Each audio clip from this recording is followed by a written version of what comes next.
Réparer les brèches. J'ai fait le constat.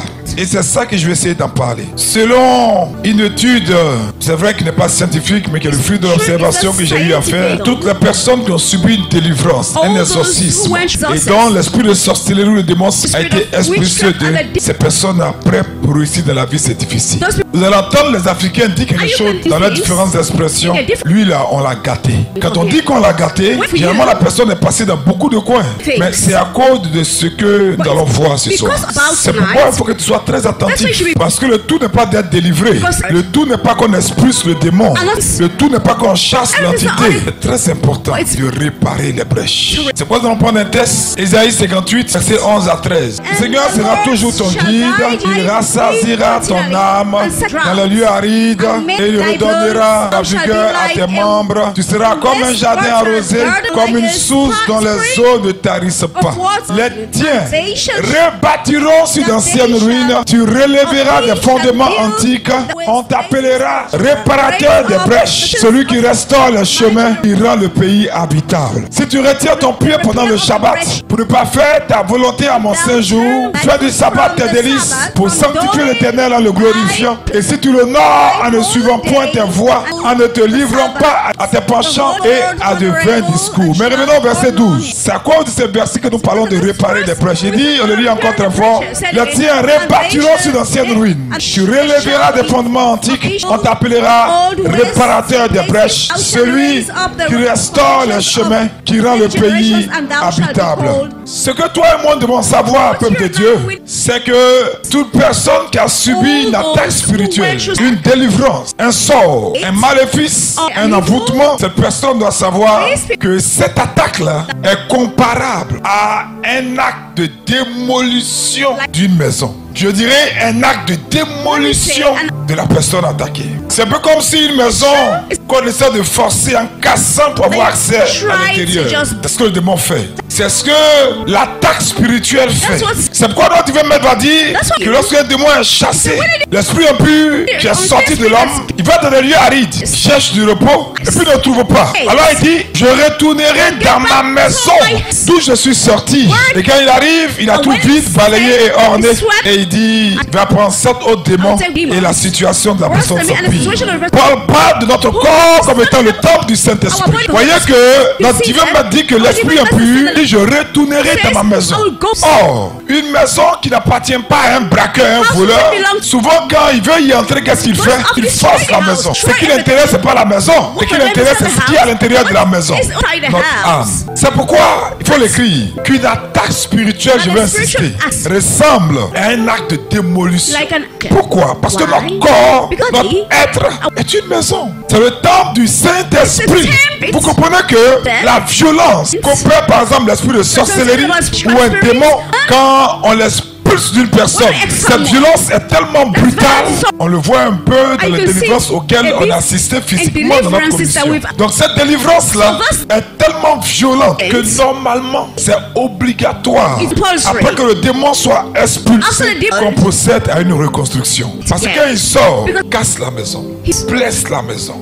Parce que quand une maison, un temple que nous sommes, a subi une puissante tentative de démolition, même dans le physique. Quand une maison physique comme celle-ci a subi une explosion ou a été brûlée, personne ne peut prendre le risque d'aller habiter cette maison-là sans d'abord procéder à des réparations, des travaux. Très important. Voici le secret qui fait que beaucoup d'entre nous avons eu une délivrance. Mais en fait, les travaux n'ont pas été refaits. La reconstruction n'a pas été entreprise. Donc toutes nos fondations, c'est-à-dire les fondations de cette maison, sont restées affectées, touchées par le séisme qu'il a eu lorsque cet esprit-là devait être expulsé. Une maison qui a subi une démolition devient vulnérable, devient fragile. C'est pourquoi le Seigneur, par cet enseignement, veut réparer les brèches. De la même manière que lorsqu'on veut réparer une maison qui est trop endommagée, trop affectée, qu'est-ce qu'on fait? On procède d'abord à un déménagement. On ne peut pas prendre le risque de maintenir une famille dans une maison dont les piliers, les fondations sont compromis. On fait d'abord évacuer la famille, déménager la famille. Mais de la même manière, après une attaque spirituelle, il faut ce que j'appelle un déménagement spirituel. Alors le déménagement ici va consister obligatoirement pour toi et pour moi à un changement de vie. sans ça, tout ce qu'on va dire ne peut pas se faire. Les réparations, les reconstructions ne pourront pas se faire. Peuple de Dieu, une fois que le mal a été chassé de vous, ou même d'un proche, il faut faire preuve de beaucoup de patience, de beaucoup de courage. Et c'est là que il nous a fallu par exemple beaucoup d'années pour comprendre ces choses-là. La délivrance n'est pas un acte magique. Non. Par exemple, certains ont pu voir un de nos diacres qui a des béquilles, n'est-ce pas? Il a fait une chute, donc il a eu une fracture. Mais on a immobilisé son pied avec un plâtre. Et on lui a demandé de faire quelques semaines avec des béquilles. Et on lui a enlevé le plâtre. Mais même quand on a enlevé le plâtre, on a besoin de rééduquer le pied. Il me disait il n'y a pas longtemps, maintenant il n'a plus deux béquilles, mais il a une seule béquille. Et il fait des séances de kiné. Nous pouvons comparer cette action-là à ce qui doit se passer après la délivrance. Quand on enlève le plâtre, il faut une rééducation. Ce n'est pas automatiquement que la guérison vient. C'est petit à petit. Que par exemple le diacre Daniel va retrouver l'usage normal et total de ses jambes. Donc vous comprenez que c'est la même chose qui se passe au niveau de la délivrance. Vous ne retrouverez pas votre équilibre instantanément. Après la délivrance, il faut une rééducation. Vous savez, le traumatisme qui suit le fait d'avoir subi une délivrance nécessite toujours un accompagnement et un soutien spirituel. Parce que quand un démon est dans votre vie, quand un esprit de sorcellerie attaque ce que nous appelons votre énergie vitale, vous êtes athée non seulement au niveau de votre âme, mais aussi cette attaque-là touche votre corps, c'est-à-dire toutes les dimensions de votre être. Donc, il ne faut pas croire, une fois qu'on a été délivré, vous pouvez reprendre le cours normal de votre vie, retrouver un équilibre facilement. Non, c'est pourquoi on a le phénomène des gens mal délivrés. Toute expulsion d'un démon est traumatisant. C'est un choc émotionnel. Je me souviens une fois, nous étions à la fac, nous marchions pour aller vers l'école de police, et puis un monsieur venait de faire un accident. Et des gens sont arrivés pour lui dire, mais déplace la voiture. Le monsieur ne pouvait pas bouger. Il y a un médecin qui était là, qui est arrivé, qui a dit non, mais il ne peut pas faire bouger la voiture parce qu'il est en état de choc. Vous savez, la délivrance ou l'exorcisme, c'est une présence dans votre vie. D'autres même disent que la chose, souvent j'ai l'impression que ça circule, ça marche dans mon corps. C'est une entité. Souvent d'autres entendent même des voix, ont des sensations. Donc c'est une réalité vivante spirituelle qu'on expulse. Un peu comme quand une femme expulse un enfant pendant l'accouchement. Donc il y a toujours des conséquences. D'abord votre cerveau, votre conscience va revivre ces images-là, va recenser les pensées de cette souffrance. Il y a une attaque spirituelle. Donc ces pensées-là vont vous habiter pendant longtemps. Bien aimé, gardez à l'esprit que lorsqu'on subit une délivrance, on ressort toujours traumatisé. Et c'est pourquoi je vous l'ai dit, vous le voyez très souvent pendant nos programmes, que la personne revient à elles sont choquées, elles sont traumatisées, elles sont totalement épuisées parce qu'une attaque ou une possession en réalité ressemble à un viol. La conscience de la personne a été violée. Et selon les attaques, la personne délivrée ou exorcisée peut faire une dépression. Mais voyez que malheureusement, nous qui sommes dans le ministère de délivrance, même nous prêtres exorcistes, souvent, très souvent, donc on délivre les gens, on n'a pas le temps de les suivre pour les reconstruire. C'est-à-dire, on n'a pas le temps de nous occuper de leur traumatisme. Donc vous comprenez que on libère les gens.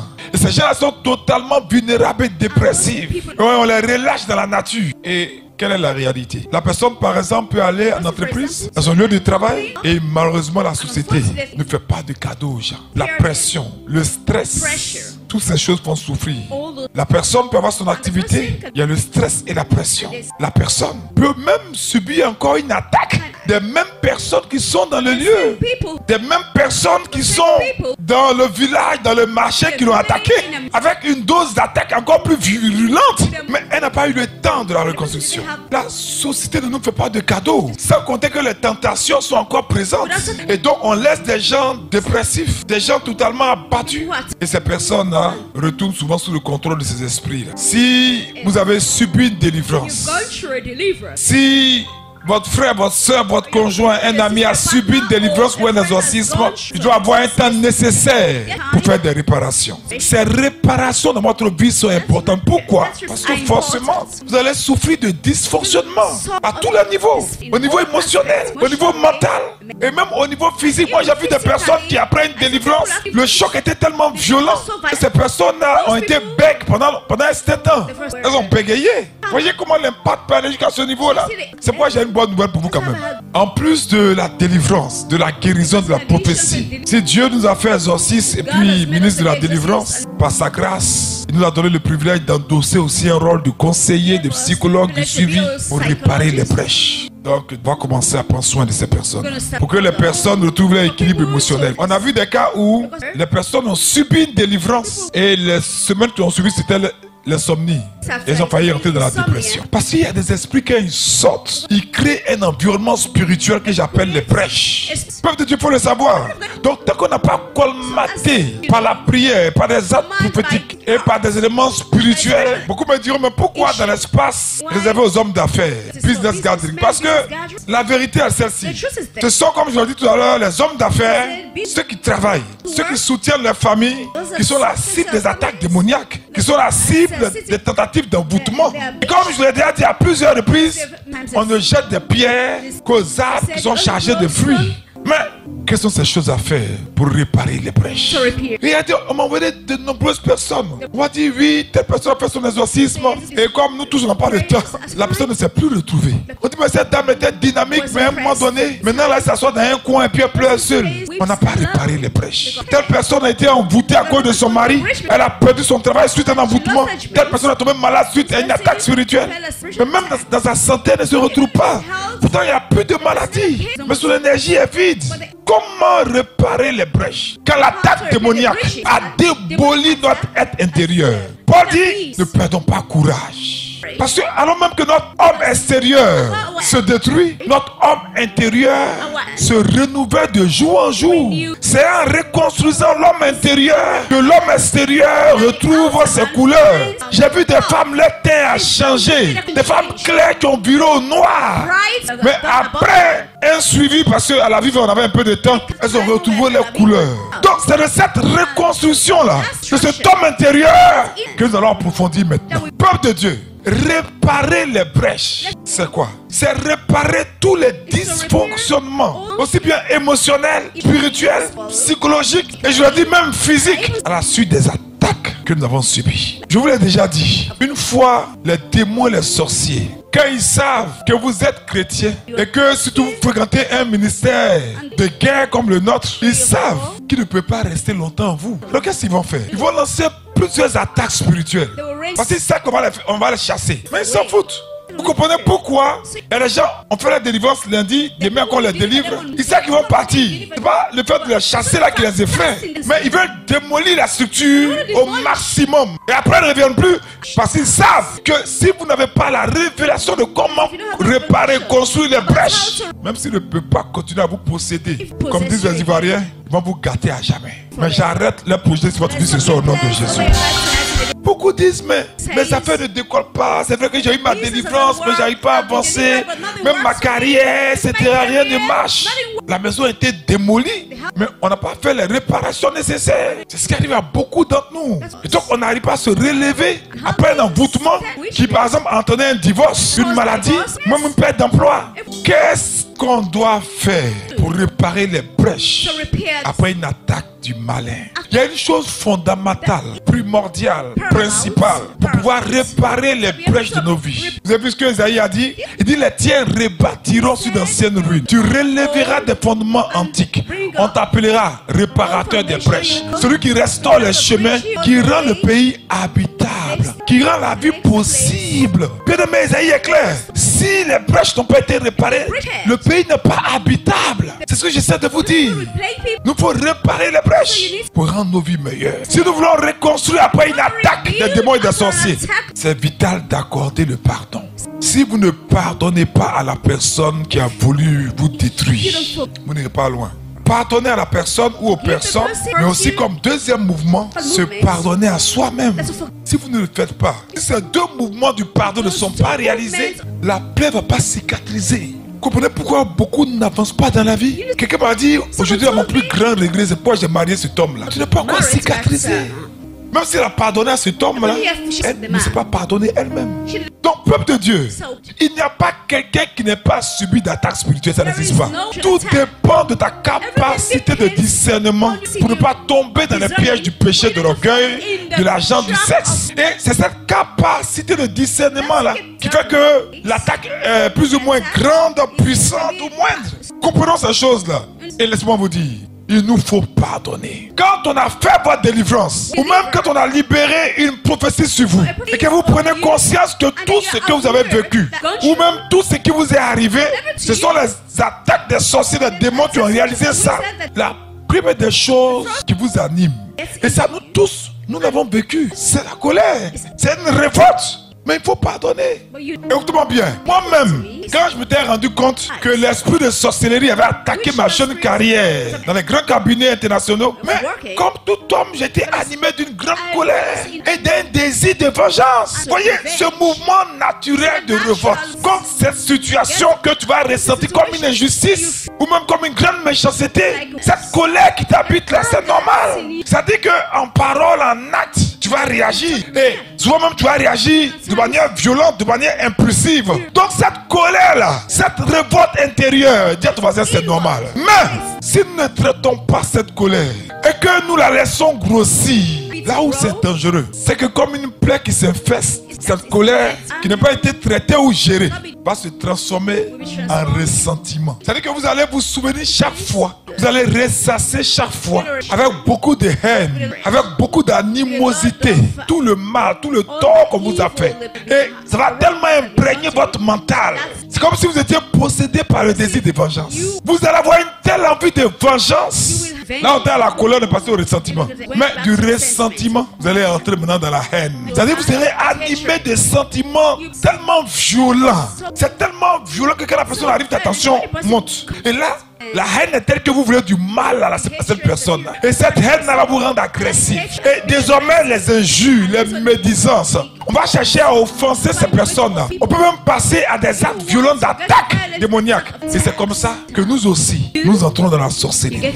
Quand on comprend qu'on a été victime d'une attaque, quand on en prend conscience, l'étape qui suit, c'est la colère. Si vous ne traitez pas la colère, qui est quelque chose de normal, la colère est un grand frère plus dangereux. Ça s'appelle le ressentiment. Et alors l'envie de vengeance va devenir très fort. Et si on ne traite pas le ressentiment, ça nous conduit à la haine. Et à ce stade-là, le poison a déjà pris le contrôle de notre cœur. Nous sommes entrés dans la sorcellerie. Alors ce poison-là va commencer à gâcher notre vie. Ça va nous empêcher d'avoir la paix. Nos affaires vont plus avancer. Parce que quel est le lieu où l'Esprit de Dieu se tient pour te bénir? C'est pas au dehors, c'est dans ton cœur. Ton cœur, le sanctuaire, où il te rencontre. Et c'est de cette rencontre, de ces épousailles-là, que naît le miracle. Comme un peu la relation entre un homme et une femme, et il naît un bébé. Mais quand tu as laissé tout ce processus se faire, ton cœur est tellement pollué que rien ne peut se faire. Vous êtes devenu sorcier, un démon en chair. C'est pourquoi Paul dit, si vous vous mettez en colère, ne péchez point. Mais quelle est la réalité dans nos cœurs? Quelle est la réalité? Je le vois un peu quand il s'agit d'avoir le feu sur les sorciers. Quand on regarde les visages des priants, tu sens qu'il n'y a même pas la haine. Peuple de Dieu, seul le pardon peut nous sauver de cette situation. Écoutez-moi très bien. Voici comment on doit manipuler le pardon. Vous savez, notre Seigneur utilise un mot. Il nous parle, écrivez ce mot-là. Il nous parle de compassion. C'est un mot qui est fort. Parce que comment se manifeste la thérapie du pardon? La compassion que nous manifestons envers même nos ennemis. C'est cette compassion-là qui va se transformer, qui va devenir un bienfait pour nous-mêmes. C'est pourquoi celui qui ne pardonne pas, c'est lui-même qui détruit. Il y a un poison. Tant que le pardon n'est pas relâché, tant que la compassion n'est pas manifestée, c'est un poison. Mais tu peux transformer ce poison-là en grâce pour toi, en relâchant le pardon. Donc vous ne pouvez pas être rebâti, reconstruit, sans relâcher le pardon du cœur. Le maître a dit, ce n'est pas ce qui entre qui souille l'homme, c'est ce qui sort du dedans. Et ce qui souille l'homme sort du cœur. En réalité, pardonner, c'est arrêter de se faire du mal à soi-même. Vous ne pouvez jamais rebâtir les brèches si vous avez de la rancune et du ressentiment. En fait, le pardon est un acte pour nous-mêmes, pas pour l'autre. Laissez le pardon apporter la paix dans vos cœurs. Je vous assure que ça va vous transformer. Peuple de Dieu, toi et moi, nous devons pardonner parce que le manque de pardon voyez, quand on parle de poison, le poison peut être constitué de beaucoup d'éléments. Hein. Vous voyez, quand le maître insultant les pharisiens dit tombeau blanchi, ben, il parle d'une assiette dont le dehors est entretenu, mais au-dedans, ce sont des rapines, toutes sortes de mauvaises choses. Et quand il utilise le terme de tombeau blanchi, le tombeau au dehors c'est blanchi, c'est beau, mais à l'intérieur ce sont des cadavres. Toutes sortes de microbes, de larves, des choses abominables. Donc le manque de pardon va remplir nos cœurs de poison. Et plusieurs types de poison, le doute, le repli sur soi-même, la peur, la jalousie, la colère, la tristesse, la frustration, le dégoût, l'intolérance, le rejet. C'est lorsque vous pardonnez que ces choses-là peuvent être évacuées. Donc en réalité, en pardonnant l'autre, je me pardonne moi-même. Parce que toutes ces choses-là sont dans nos cœurs, nous tous. Vrai ou faux? Tous ces sentiments que je viens de décrire pêle-mêle, ce sont des véritables poisons pour nos âmes. Donc peut-être vous comprenez qu'en cherchant toujours à attaquer l'autre, c'est ce qu'on fait, non? On cherche à attaquer l'autre, le blesser, pour qu'il se sente coupable de ce qu'il a fait. C'est-à-dire on cherche à se décharger sur l'autre.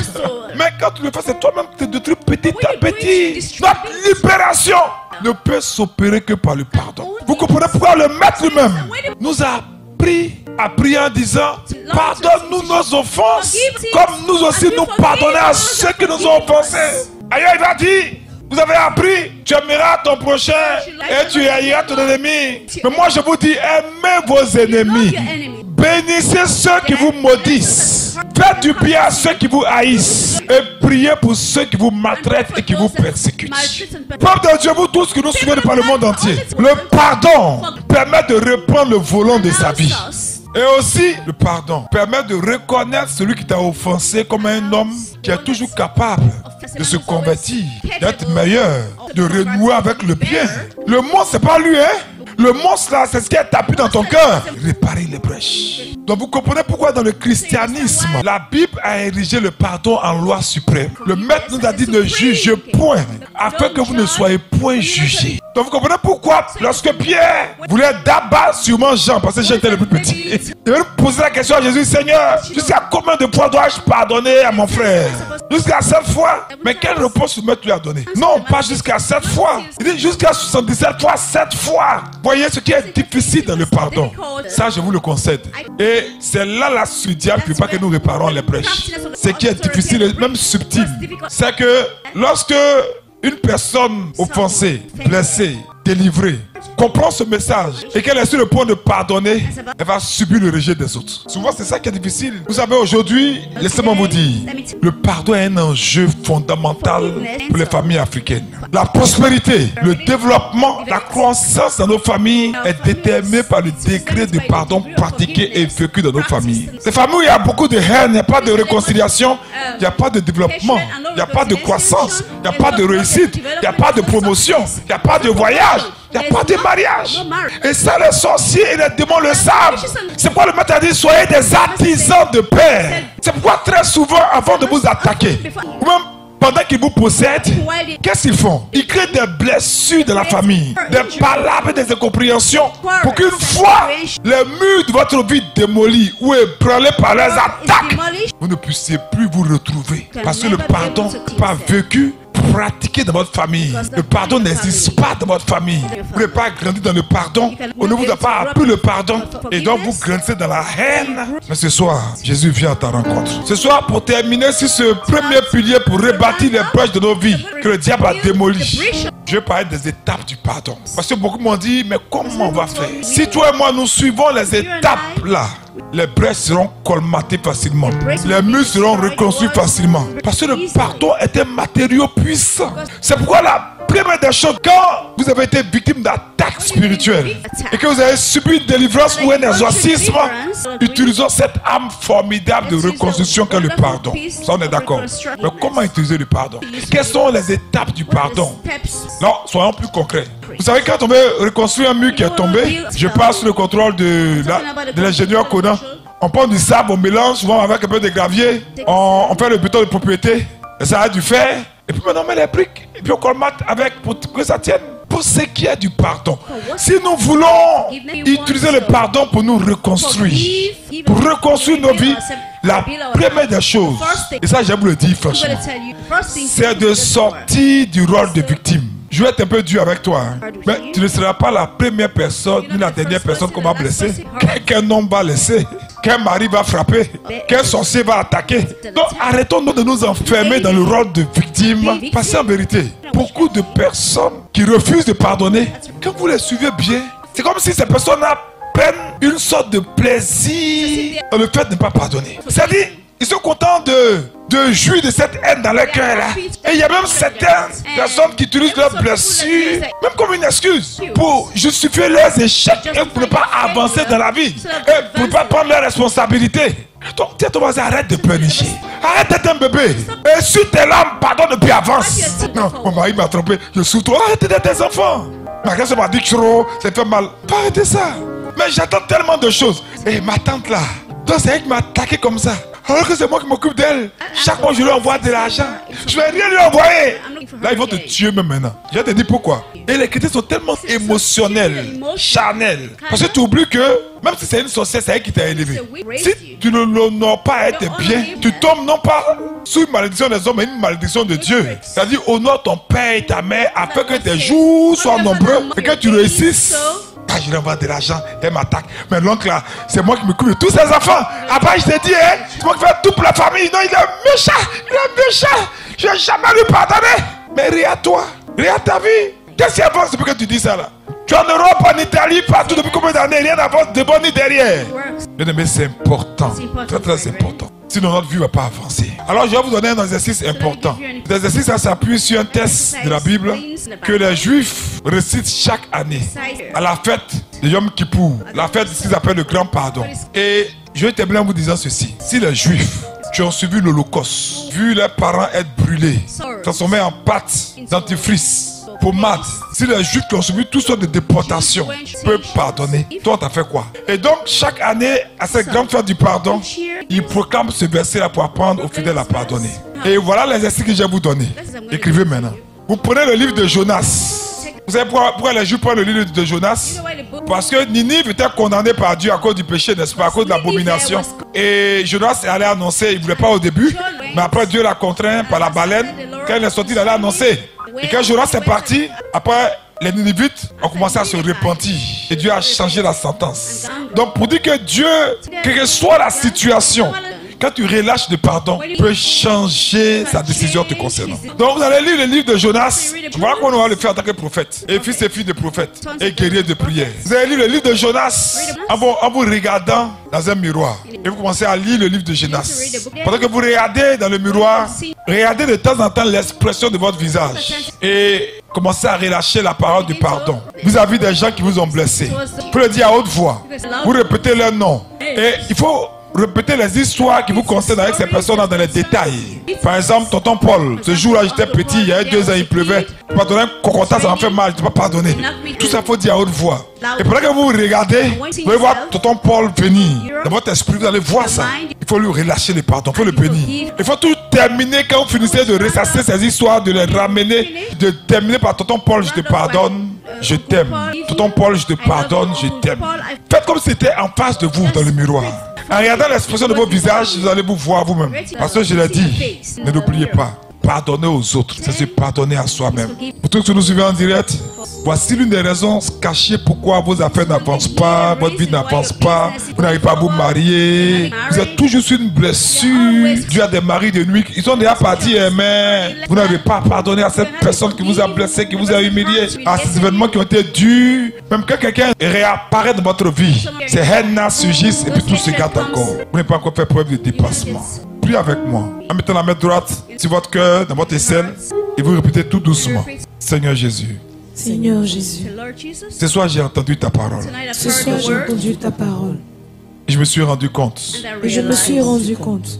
Que je me suis fait beaucoup de mal. Que je me suis fait beaucoup de mal. En refusant de pardonner. En refusant de pardonner. Aide-moi, Seigneur. Aide-moi, Seigneur. À réparer les brèches. À réparer les brèches. Libère-moi du ressentiment. Libère-moi du ressentiment. De la haine. De la haine. Et de la rancune. Et de la rancune. Seigneur. Seigneur. Je ne veux plus être esclave de ces sentiments. Je ne veux plus être esclave de ces sentiments. Je ne veux plus être esclave dans cette prison. Je ne veux plus être esclave dans cette prison. Seigneur, je confesse que souvent, Seigneur, je confesse que souvent, cette émotion me dépasse. cette émotion me dépasse. Ça me donne des sentiments de vengeance et de haine. Ça me donne des sentiments de vengeance et de haine. Seigneur, je confesse ce soir Seigneur, je confesse ce soir que j'ai eu des réactions explosives. que j'ai eu des réactions explosives. J'ai causé du mal autour de moi. J'ai causé du mal autour de moi. Oh Dieu, Oh Dieu, pardonne-moi. pardonne-moi. Ce mal autour de moi, c'est d'abord à moi-même que je me suis fait ça. Ce mal autour de moi, c'est d'abord à moi que je me suis fait ça. Seigneur, Seigneur, j'ai compris ce soir j'ai compris ce soir qu'au travers de mes réactions de haine, qu'au travers de mes réactions de haine, de rancune, de rancune, de vengeance, de vengeance, de colère, de colère, je m'empêche de réparer les brèches. je m'empêche de réparer les brèches. Mais pire, Mais pire, une maison qui n'a ni porte ni fenêtre une maison qui n'a ni porte ni fenêtre est la proie facile des démons est la proie facile des démons et de tout ce qui est étranger. et de tout ce qui est étranger. Guéris mon cœur. Guéris mon cœur. Guéris-moi de toutes les blessures. Guéris-moi de toutes les blessures. Seigneur, Seigneur, que les paroles de ma bouche que les paroles de ma bouche ne soient plus violentes et amères. ne soient plus violentes et amères. Seigneur, Seigneur, guéris-moi. guéris-moi. Libère-moi. Libère-moi. Je reconnais mon tort. Je reconnais mon tort. Et je te demande pardon pour tout. Et je te demande pardon pour tout. Seigneur, sincèrement ce soir, je vais changer. Seigneur, sincèrement, ce soir, je veux changer. Vraiment, je vais changer. Vraiment, je veux changer. Je sais que tu n'aimes pas ce comportement. Je sais que tu n'aimes pas ce comportement. Et moi-même, Seigneur, Et moi-même, Seigneur, je n'aime pas ressentir ces émotions. je n'aime pas ressentir ces émotions. Ce soir, Ce soir, je viens vers toi je viens vers toi pour t'offrir tout cela. pour t'offrir tout cela. Aide-moi à pardonner. Aide-moi à pardonner. Aide-moi à aimer Aide-moi à aimer tous ceux qui m'ont fait du tort. tous ceux qui m'ont fait du tort. Donne-moi un tempérament plus calme Donne-moi un tempérament plus calme et plus doux. et plus doux. Fortifie-moi. Fortifie-moi. Donne-moi de dominer l'agressivité. Donne-moi de dominer l'agressivité. Donne-moi de contrôler mes excès de colère. Donne-moi de contrôler mes excès de colère. Je désire, Seigneur, Je désire, Seigneur, apprendre apprendre à parler à parler avec douceur, avec douceur, à pardonner. à pardonner. Peu importe ce que les gens m'ont fait, Peu importe ce que les gens m'ont fait, je ne veux plus être esclave je ne veux plus être esclave de toutes ces émotions qui me de détruisent. toutes ces émotions qui me détruisent. Aide-moi à contrôler mes émotions Aide-moi à contrôler les émotions plutôt que d'être contrôlé par elles. plutôt que d'être contrôlé par elles. Merci Jésus. Merci Jésus.